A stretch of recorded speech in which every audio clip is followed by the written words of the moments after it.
Ladies and gentlemen, welcome to the Garage Gym Athlete Podcast. Jerred Moon here, and we are finally wrapping up this series on programming. We have been going over the hard to kill methodology, the methodology that's going to help you live longer and perform better. It's really the blend of those two things. And I've been going over what we do. In big picture, I'm not going to recap everything, but there are 13 areas that we train. Today is the final area, the 13th area. And just so there's no confusion about how this works, what you do, if you're looking to do this on your own, you don't want me or my team to do it for you. I get it. You're the DIY guy or gal. What you do is you take these 13 areas and you span them across 30 days of training, okay? So if you want to get better at something or really just be kind of a generalist, that's what happens if you don't focus and you do this kind of training.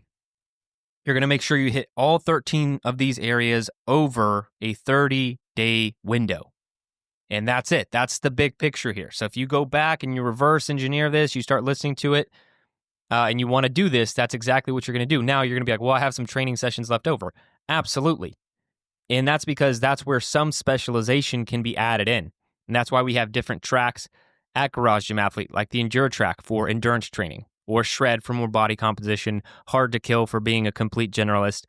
And so if you are like, hey, or, we have the strength track as well, so this would be a good example. You take those 13 areas, you put them across every 30 days, and then you're like, but I ultimately want to get stronger while having that really good base that is the Hard to Kill programming methodology. You would do the 13 training sessions to make sure that you're really well-rounded, and then the remainder sessions that you would train in the 30 days would be strength-oriented, following some of the strength principles we've already talked about in this series, and then you would have a very well-rounded 30-day program that is very, diverse in the levels and areas that it's hitting. Now, the Hard to Kill track doesn't do that. What it'll do is it'll take these 13 areas and span them across 30 days, and then it will add more of those areas to balance everything out. And so, and we do this over a 12-week cycle. So every month is kind of building up in a 12-week cycle. So anyway, if you're looking to do this on your own, that's how you're going to do it. If you don't want to do this on your own, head over to garagegymathlete.com, sign up for a free trial. But today, we're going to be talking about the final one, and that is mixed modal anaerobic training. Now, I'm not going to dive in super deep here because in the previous one, the 12th episode in this series, I talked about mixed modal aerobic training. And mixed modal aerobic training, I talked about how you have a weightlifting movement, a gymnastics movement, a monostructural movement, and how you can span the time and intensity based off of what your goals are. It's no different for mixed modal anaerobic training.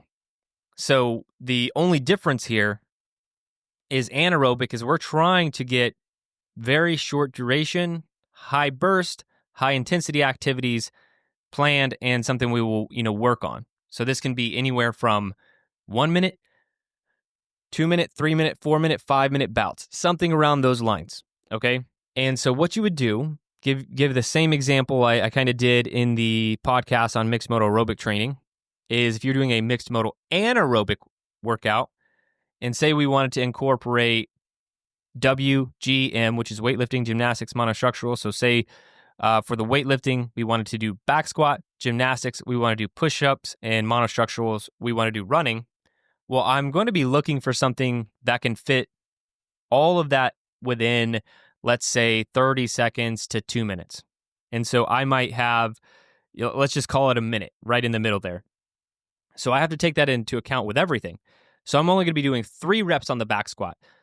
And I want it to be explosive in nature, right? So I'll do explosive back squats, meaning, we've talked about all these things and like how you can program speed, but like maybe I'm doing 60% of my 1 rep max for 3 reps. I'm trying to be incredibly explosive. And then I go to the push-up. I'm just going to knock out whatever I can do quickly. So let's say that's 10 to 15 reps fast as I can.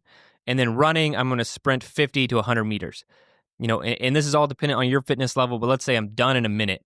And what I did there was I go incredibly hard, everything's explosive, and I'm just, the intensity's high, right? But the heart rate has to catch up, right? It's anaerobic, it's without oxygen. So it's not the same as mixed modal aerobic where it can get really tiring and everything. This should be really explosive. You shouldn't feel that tired because then you're going to go into a rest period. and you'll rest until recovered. And you can follow all of the work to rest ratios I talked about in the energy system parts of this podcast series. But ultimately, if I hit 1 minute really hard, I'm going to be resting 3 to 5 minutes till I'm fully recovered. Then I'm going to do it again. And you would probably do 3 to 5 rounds of this depending on what you programmed. And that is mixed modal anaerobic training. So it's short duration, high burst, high intensity stuff, long rest periods to get the full recovery. And then you're going to keep doing that 3 to 5, maybe 7 times in a session, depending on how long the work was. It could be 3 if you're going up to 4 minutes of these bouts. And then if you're doing really short bouts, then you obviously have a different approach there. But that's mixed modal anaerobic, and it's all the same that we talked about with energy system training. Like the reason you'd want to do this is because it targets glycolytic and phosphagen systems. It improves short duration, high power output. It's going to, again, help with the enhanced lactate clearance. So it teaches the body to recover and buffer fatigue during intense efforts. So again, that stair-step strategy approach we talked about, where you step down your rest time over time to see if your body can recover and still hit the same power output, something you'd want to program if you're doing this long term.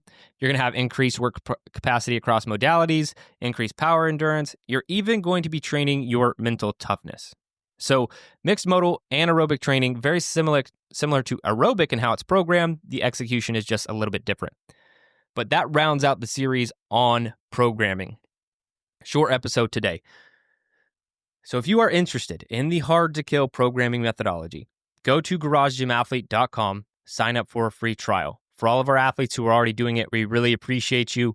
Next in the series, we'll be talking about, not really in the series, but next we'll be talking about Project Delta, kind of the announcement of what we're going to be doing for the next cycle at Garage Gym Athlete.